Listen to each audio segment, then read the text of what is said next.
Hello friends, आता आपण बघूया आई आणि बाबा रिटायर होत आहेत याचा 16 एप्रिलचा एपिसोड रिव्ह्यू.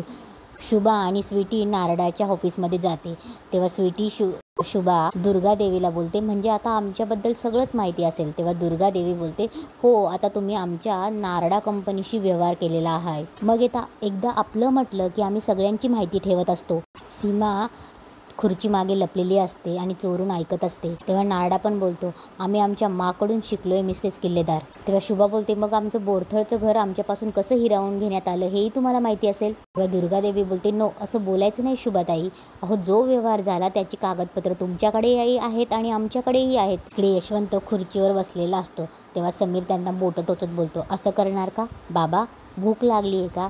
तेव्हा यशवंत बोलतो, समीर. तेव्हा समीर यशवंतला बोलत असतो की तुम्हाला माहिती आहे का, माझी पण अशी चिडचिड व्हायची, पण मग आई एखादी खमंग डिश बनवायची आणि ती डिश अशी माझ्या समोर यायची आणि ती डिश एकदा पोटात गेली, चिडचिड गायब. तेव्हा यशवंत थोडा शांत होतो आणि बोलतो, शुभा कुठे आहे? तेव्हा समीर बोलतो, आई आणि स्वीटी बाहेर गेलेत, मी सांगितलं ना तुम्हाला बाबा. तेव्हा समीर बोलतो, चला आपण पण बाहेर जाऊया. तेव्हा यशवंत ओरडतो, नको. तेव्हा समीर बोलतो की काय नको, आपण मस्त असं फिरत फिरत बाहेर जाऊया आणि तो रघूचा वडापाव खाऊया. तेव्हा समीर बोलतो, बाबा तिथे जाऊन वड्या खाण्यात जी मजा आहे ना, चला चला चला, गप्पा नको मारूया. तेव्हा यशवंत ओरडतो, अरे म्हटलं ना तुला नको, मला कुठेही जायचं नाहीये, मला कुठेही जायचं नाहीये. तेव्हा समीर बोलतो, हरकत नाही, आपल्याला तर वडापाव खायचा आहे ना, मग आपण सीमाला सांगूया वडापाव आणायला, कारण सीमा आता ऑफिसमधनं घरी येत असेल ना. हे बघा, लगेच फोन करतो सीमाला. तेव्हा समीर इकडे सीमाला फोन करत असतो आणि शुभा इकडे दुर्गादेवीशी बोलत असते की मान्य त्या सह्या आमच्या आहेत, पण त्या आमच्याकडून कशा प्रकारे करून घेतल्या. तेवढ्यात फोन वाजतो. तेवढ्यात सीमाचा जोरजोरात फोन वाजतो. सीमा घाईघाईत फोन बंद करण्याचा प्रयत्न करते. तेवढ्यात शुभा बोलते, कोणाचा तरी फोन वाजतोय का तिथे? तेव्हा सीमा घाईघाईत फोन बंद करते. शुभा पुढे जाते. तेवढ्यात नारडा उठतो आणि बोलतो, तुम्ही तिथे लक्ष नका देऊ मॅडम, कारण की आमचं ऑफिस केवढं, आमचा स्टाफ केवढा, बरीच लोक इथे केबिनमध्ये येत असतात, कोणाचा तरी फोन राहिला असेल, डोंट वरी. तरी शुभा शंकेने विचारते, कोणी आहे का तिकडे? तेव्हा दुर्गादेवी बोलते, बस, वाटलं होतं तुमचं काहीतरी काम असेल आमच्याकडे. तेव्हा शुभा बोलते, sorry madam, don't waste our time, अशी दुर्गादेवी बोलते. तेव्हा शुभा बोलते, तुम्ही आमचं बोरथळचं घर घेतलं. तेव्हा दुर्गादेवी बोलते, विकत. तेव्हा शुभा बोलते, मान्य, ते तुम्ही घेतलं आणि आता ते तुमचं झालं, पण दुर्गा मॅडम, ते घर आमच्यासाठी फक्त घर नाही आहे, ते आमच्यासाठी ते एक सन्मानाचं प्रतीक आहे. तेव्हा दुर्गा बोलते, शुभाताई, बिझनेसमध्ये असं इमोशनल होऊन नाही चालत. तेव्हा शुभा बोलते की पण आम्हाला बिझनेस करायचाच नाही आहे, अहो, आमच्या वाडवडिलांनी जपलेलं आमच्या पिढीजात घर आहे ते.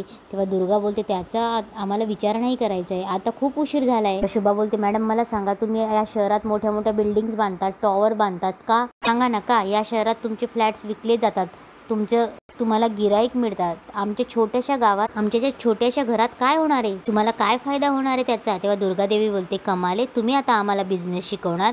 तेव्हा शुभा बोलते, अहो मॅडम, मी कोणाला काय शिकवणार, त्या घरात राहणं माझ्या पतीचं एक स्वप्न आहे आणि त्या जागेवर एक लक्झरी रिसॉर्ट बांधायचं हे आमच्या बेटाचं स्वप्न आहे, अहो म्हणून पडेल त्या किमतीत आम्ही ती जागा घेतली आहे. हो ना बेटाजी? तेव्हा तो पण बोलतो की येस मॉम, आत्ताच आमचे काही बुलडोजर्स त्या जागेवर जाऊन पोहोचले. तेव्हा शुभा बोलते, काय? तेव्हा नारडा बोलतो, हो, माकडून ग्रीन सिग्नल मिळायची वाट बघतायत. तेव्हा दुर्गा बोलते, हो, आम्ही हो म्हटलं तर तुमचं सत्यातलं ते घर सपाट आणि आमच्या बेटाजींच्या स्वप्नांचा पाया खोदायची सुरुवात सुद्धा. इकडे समीर बोलतो, बाबा, सीमाने फोनच नाही उचलला, आपलंच चुकलं, आपण सीमाला कशाला फोन करतोय? सीमा ही व्यक्तीच अशी की ती कोणासाठीच काही करत नाही. तेव्हा समीर बोलतो, बाबा जाऊ दे, आपण एक काम करूया, आपण मस्त बाहेर फिरूया, तिथे जाऊन वडापाव खाऊया. बाबा, त्या वातावरणात ना, त्या ॲम्बियन्समध्ये वडापाव खाण्याची मजाच वेगळी असते. तेव्हा समीर बोलतो, चला ना, चला तुम्ही. तेव्हा यशवंत बोलतो, नको. तेव्हा समीर पुन्हा बोलतो, तुम्ही वडापावला नाही म्हणताय बरं का? तेव्हा समीर बोलतो, बाबा, रघुने तयार केलेला वडापाव आठवा बाबा, ती वडापावची गाडी, रघु त्यात कढई ठेवतो, त्यात तेल ओततो, तेल मस्त गरम होतं, मग त्याच्याकडे एक परात असते, परातीत सेम आकाराचे बटाट्याचे गोळे, मग तो त्यातला एक गोळा उचलतो, त्या पिठामध्ये सोडतो आणि मग अलगद त्या कढईत सोडतो. तेव्हा समीर बोलतो, आहा हा, काय खमंग वास येतोय त्या वड्याचा बाबा. मग तो झारा घेतो, त्यातनं तो अलगद वडापाव बाहेर काढतो आणि मग पटकन पाव घेतो. तो पाव घेतो, त्याला लाल चटणी लावतो, हिरवी चटणी लावतो, वडा घेतो आणि वडापाव मिरची, तेव्हा यशवंत समीरचा हात पकडतो आणि बोलतो, तुला आठवतं मी ऑफिसमधून येताना रघुचा वडापाव आणायचो तुमच्यासाठी. तेव्हा समीर बोलतो, बाबा आयुष्यात तुम्हीच वडापाव खाऊ घातला होता आम्हाला, मग चला ना जाऊया ना. तेव्हा यशवंत बोलतो, नाही नको. तेव्हा समीर बोलतो, आता लहानपणी करायचो तसा हट्ट करू का मी? नाही मी ऐकणारच नाही, चला उठा.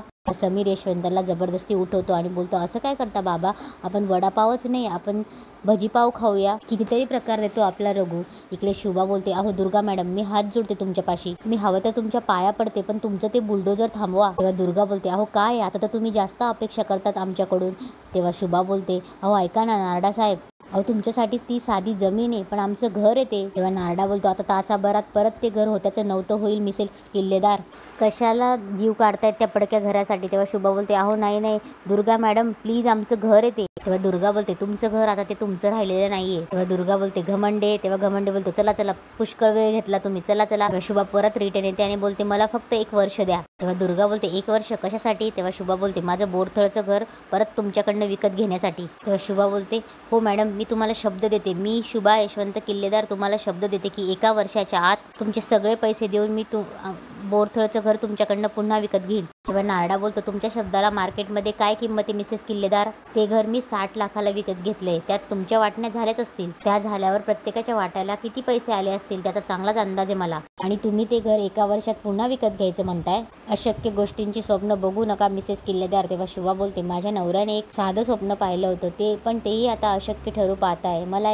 एक प्रयत्न तरी करू द्या. तेव्हा नारडा बोलतो, यात फक्त आमचं काम डिले होईल, बाकी काही नाही. माझं ऐका, यात तुमचा वेळ वाया घालवू नका, वय झालंय तुमचं, तुम्हाला जे पैसे मिळाले त्यात खा प्या आणि तुमची लाईफ एन्जॉय करा. शुभा बोलते, मिस्टर नारडा तुमच्या मानला सांगाल का की घरी बसून एन्जॉय करा म्हणून, माझ्याच वयाच्या असतील ना त्या, बरोबर ना? तेव्हा नारडा बोलतो, मिसेस किल्लेदार ऐकून घेतोय म्हणून काही बोलताय तुम्ही, स्वतःची तुलना माझ्या माशी करताय. तेव्हा शुभा बोलते, हे बघा मला कोणाशी माझी तुलना करायची नाही मॅडम, मी फक्त संधी मागते हो. तेव्हा दुर्गा बोलते, दिली. घमंडे बोरथळला आपले बुलडोजर पोचलेत, त्यांना थांबवा, त्यांना सांगा आज ते घर पाडायचं नाही. तेव्हा शुभा बोलते, थँक्यू मॅडम. तेव्हा दुर्गा बोलते, तुमची चिकार आम्हाला आवडली, पण तरीही एक गोष्ट राहून जाते शुभाताई, या 1 वर्षात तुम्ही घराची रक्कम नाही चुकू शकलात तर? तेव्हा शुभा बोलते, तर तुम्ही हवं ते करायला मोकळे आहात. तेव्हा दुर्गा बोलते, हवं ते नीट विचार करून बोला शुभाताई, नंतर मागं फिराल तुम्ही. तेव्हा शुभा बोलते, नाही तुमच्या मनात काय ते तरी सांगा. तेव्हा दुर्गा बोलते, वा पाहिलं बेटा, यांनी कसं मनात बरोबर ओळखलं की आमच्या मनात काय आहे ते. वा, आपल्या वयाच्या माणसांची डील करण्यात हा एक फायदा असतो शुभाताई. 1 वर्ष आम्ही तुम्हाला दिलं, पण लक्षात घ्या या 1 वर्षात बोरथळच्या घराची रक्कम तुम्ही नाही चुकती केली तर मुंबईचं घर तुम्ही आम्हाला विकायचं. तेव्हा दुर्गा बोलते, आहे मंजूर. तेव्हा स्वीटी बोलते, ये क्या कह रहे आप? तेव्हा दुर्गा बोलते, सासूबाईंनी संस्कार नाही दिले का तुमच्यावर? 2 मोठी माणसं बोलत असताना आपली चोच बंद ठेवायची. तेव्हा दुर्गा बोलते, बोला शुभाताई, तुम्हाला जर आमची ऑफर मान्य नसेल तर आमचे बुलडोजर अजूनही थांबलेत. अहो तुमचे पुढच्या काही तासात जमीनदोस्त होऊन जातील. बघा, अजून तुम्हाला ऑफर मान्य नसेल तर 1 वर्षात तुमचं घर ते आहे तसंच राहील. वर्षभरात तुम्ही पैसे चुकते केलेत तर ऑफकोर्स घर तुमचं, पण नाही चुकते केले तर बोरथळ आणि मुंबई ही दोन्ही घरं आमची असतील. ऑफकोर्स त्या वेळेच्या मार्केटप्रमाणे तुम्हाला मुंबईच्या घराचे पैसे दिले जातील, आणि हो तिथे तुमचा सार्थक बंगला नाही, आमचा नारडा टॉवर उभा राहील.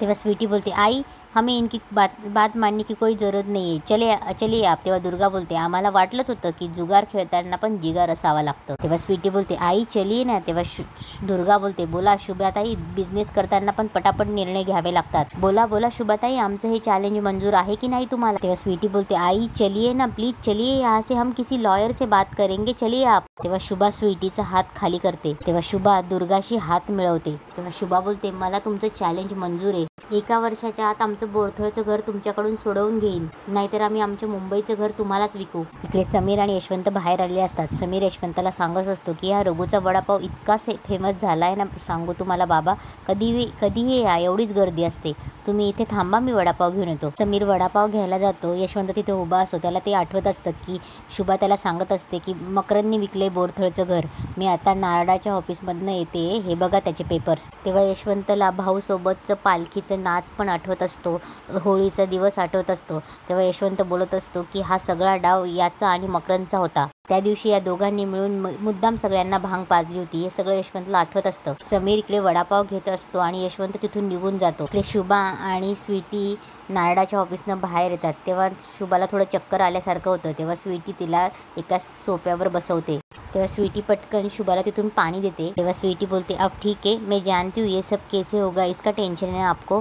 तेव्हा शुभा बोलते हे सगळं कसं होणार हे मला माहिती नाही स्वीटी, पण होणार हे नक्की. तेव्हा स्वीटी बोलते लेकिन. तेव्हा शुभा बोलते काय गं, मी इथे आले तेव्हा काय बोलायचं कसं करायचं काहीही ठरवून आले नव्हते आणि अचानक माझ्या तोंडून शब्द बाहेर पडले आणि ना माझाच मला धीर आला. म्हणजे कधी कधी ना आपल्या अंतर्मनातली गोष्ट अशी बाहेर येते ना की मला हेच म्हणायचं होतं, पण शक्यतेचा विचार करून आपण ती गोष्ट बोलत नव्हतो तसं. तेव्हा शुभा बोलते माझं मन मला ग्वाही देतंय स्वीटी, हे होणार, आपलं बोरथळचं घर आपल्याला परत मिळणार. तेव्हा स्वीटी पण बोलते अगर आपको लगता है ना तो जरूर होगा. तेव्हा तिथली रिसेप्शनिस्ट बोलते एक्सक्यूज मी मॅडम, प्लीज रजिस्टरवर सही करा. तुम्ही मगाशी निघून गेला पण प्लीज आउट टायमिंग तरी टाका, नाहीतर घमंडे सर मला ओरडतील. तेव्हा स्वीटी रजिस्टर बघते. स्वीटी तिथे सीमा किल्लेदारचं नाव वाचते. तेव्हा स्वीटी बोलते की आप लोग सबका नाम लिखते हैं, मतलब जो लोग यहाँ पे नाम लिखे वो सब आज ही आए थे. ती बोलते हो इथला हा रूल आहे, तुम्ही का विचारताय. तेव्हा स्वीटी बोलते नाही असंच. तेव्हा स्वीटीला लगेच आठवतं की आतमध्ये कोणाचा तरी फोन वाजत होता आणि शुभा विचारते कोणाचा तरी फोन वाजतोय ग इथे, आणि नारडा सावरून घेतो की तुम्ही नका लक्ष देऊ मॅडम. तेव्हा स्वीटी बोलते इसका मतलब सीमा भाभी यही है. तेव्हा स्वीटी बोलते अभी नहीं, आई को बताया तो सीमा भाभी कुछ ना कुछ बात बनाकर टाल देंगी, पर वो यहाँ क्यों आई थी ये पहिले पता करना चाहिए. आणि तिथेच आजचा एपिसोड संपतो.